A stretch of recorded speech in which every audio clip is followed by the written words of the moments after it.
Welcome to the Dental 18 podcast. I'm your host, Kiera Dent, and I have this crazy idea that maybe I could combine a doctor and a team member's perspective because let's face it, dentistry can be a challenging profession with those two perspectives. I've been a dental assistant, treatment coordinator, scheduler, biller, office manager, regional manager, practice owner, and I have a team of traveling consultants where we have traveled to over 165 different offices coaching teams.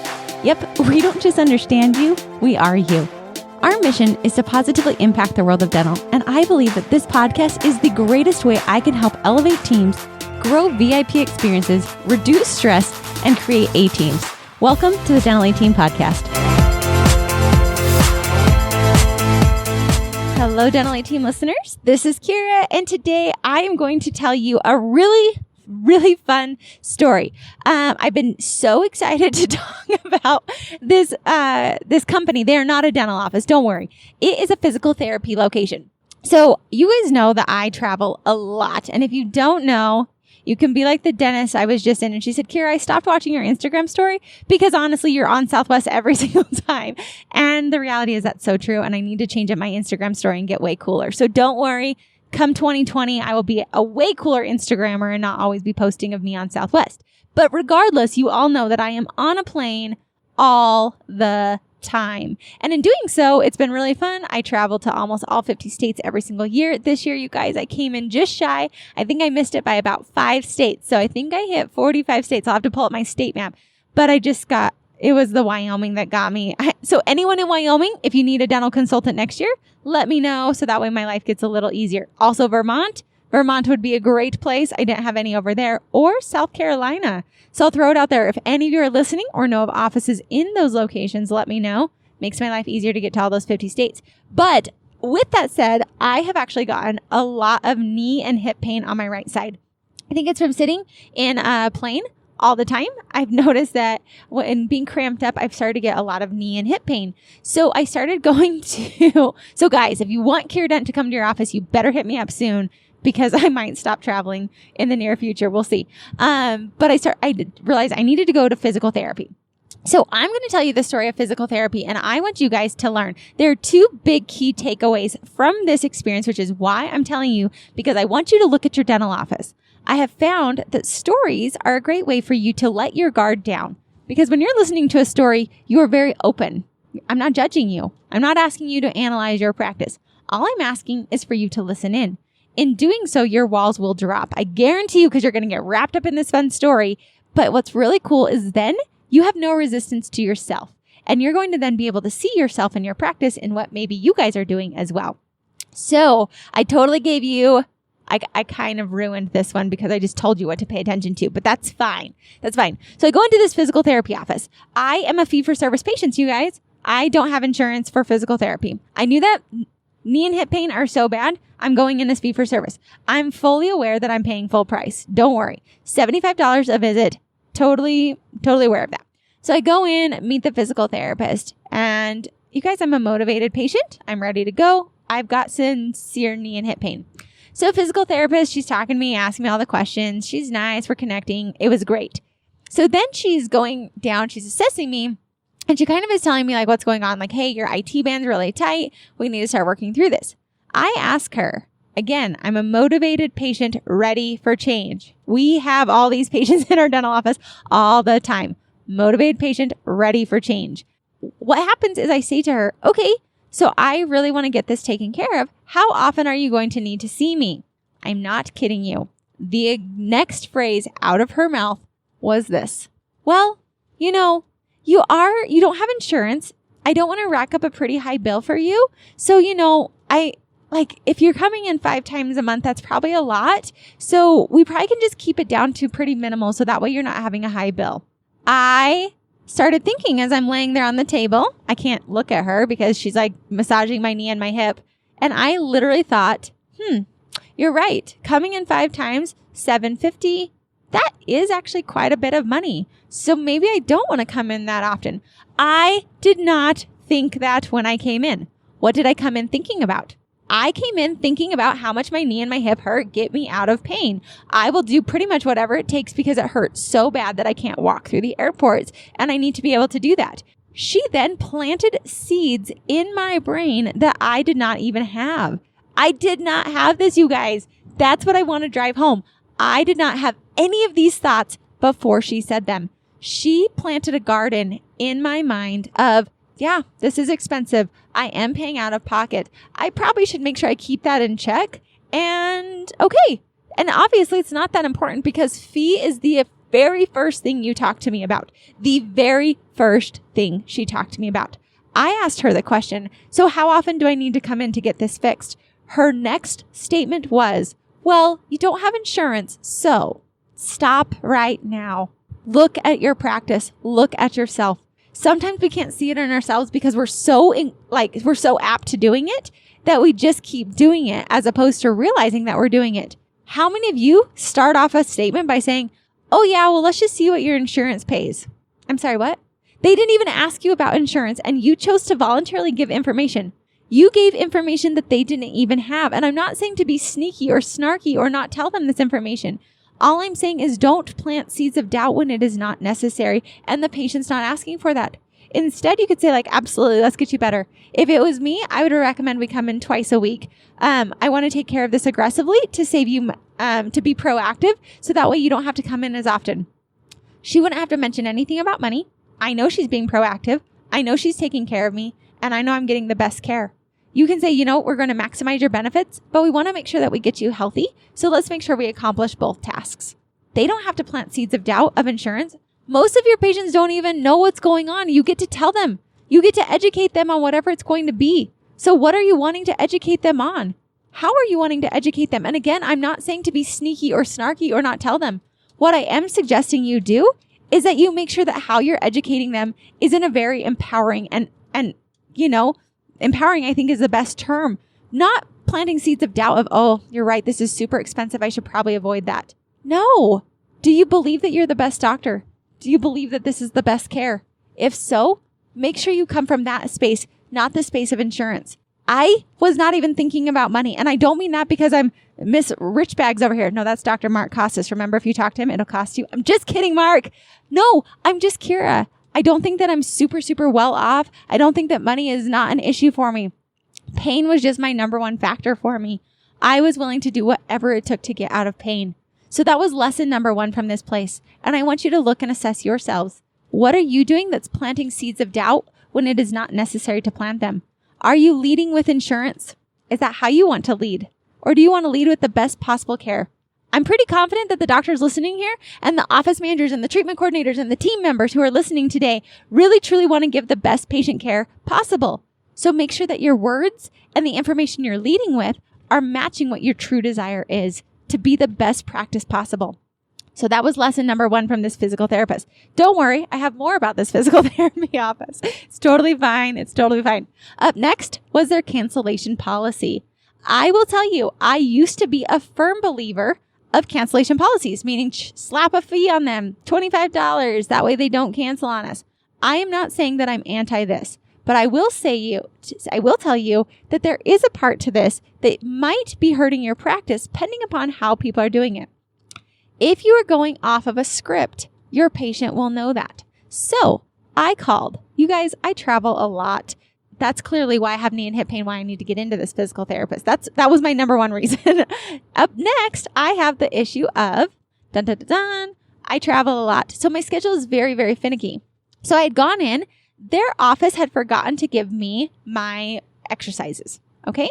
So I had left the place. They didn't call me. They didn't contact me. I didn't have any exercises. Well, part of the point of physical therapy is that you leave there and you work on the PT at home, making sure you heal yourself.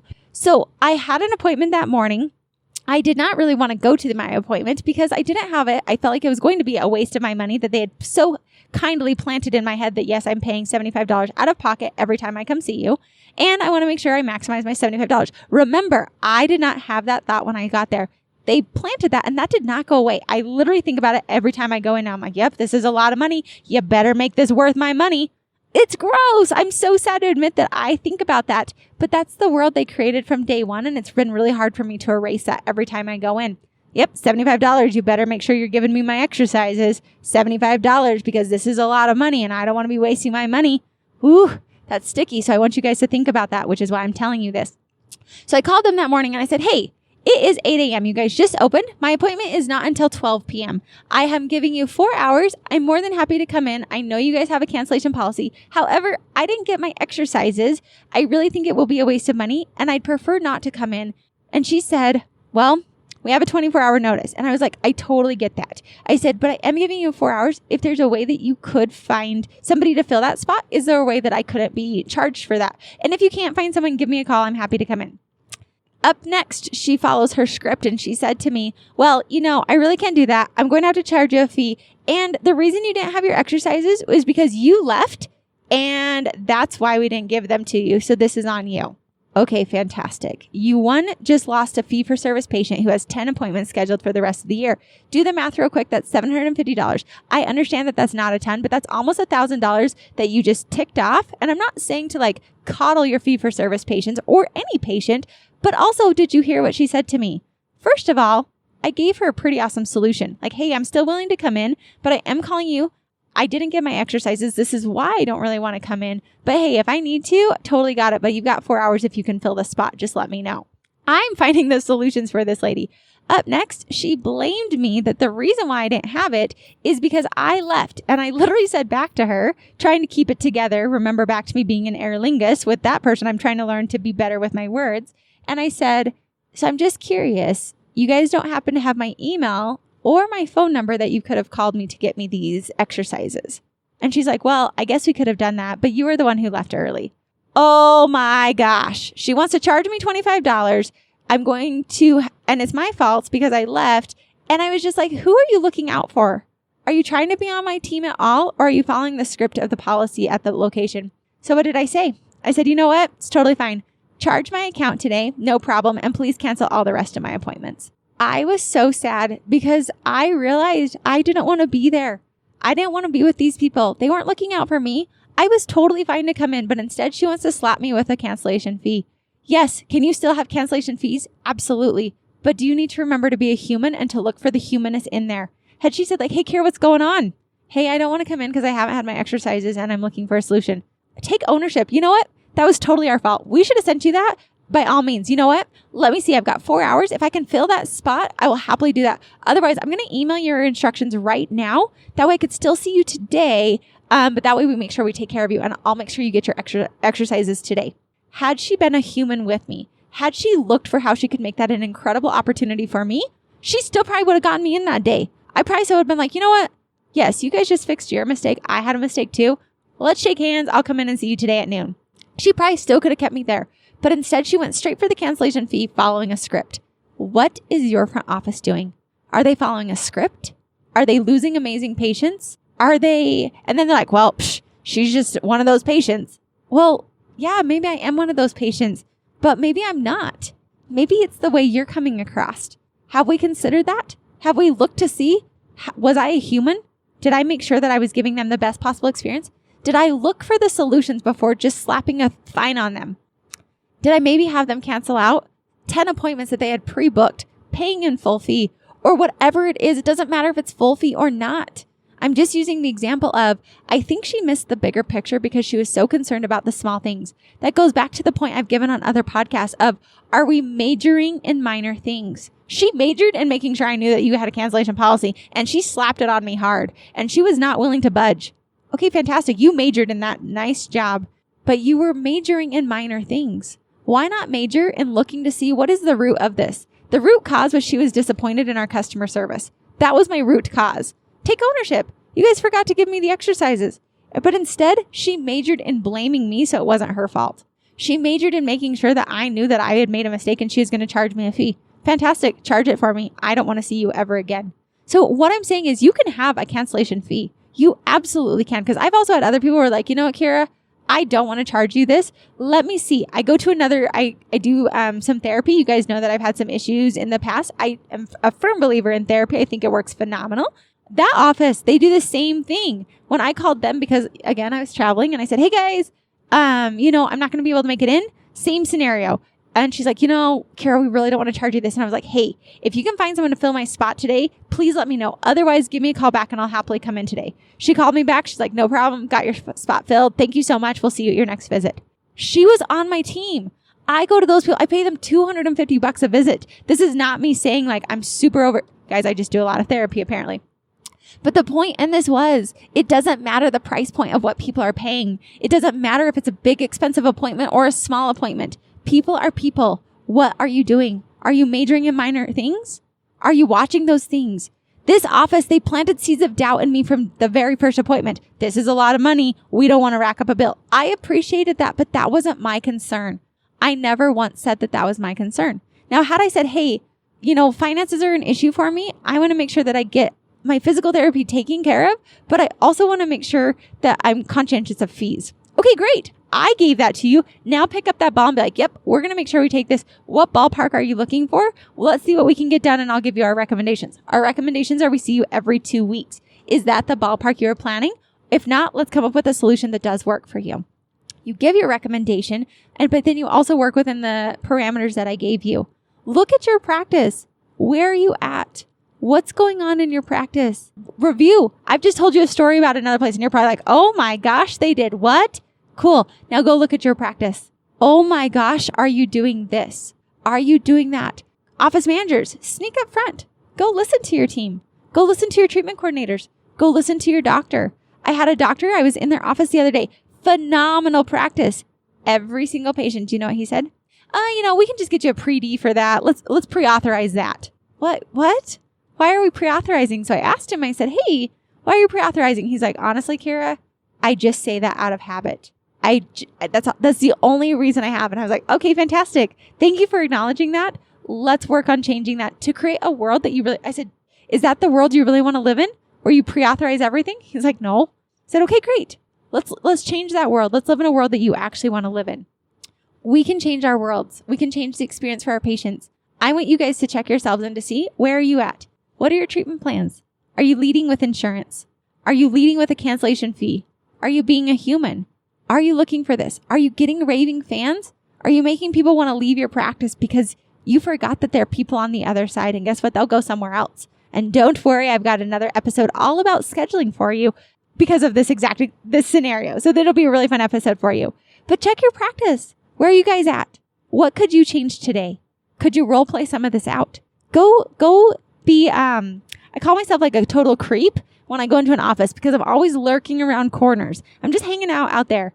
Office managers, treatment coordinators, doctors, go be a Kiera in your own practice. Stand outside of operatories. Listen to what your team's saying when they don't think anyone's listening. Listen to how we're answering the phone. Listen to how we're canceling patients. Listen to how your doctors are presenting treatment plans. Listen for buzzwords that your practice has just picked up as culture. Pre-authorizations was culture. It wasn't how they really wanted to run. That was just culture for them. So go check out your practice. See where it's at. You will be shocked at how a small little change to major in actual things, not majoring in minor things, will help your practice grow exponentially and give a better patient experience. Because at the end of the day, I will tell you, every single practice I go into, their number one objective that they want is to give the best patient care. And they think that they can't have good boundaries. They think that they have to talk about insurance in order to give the best care. That's not true. That's a story that you've created.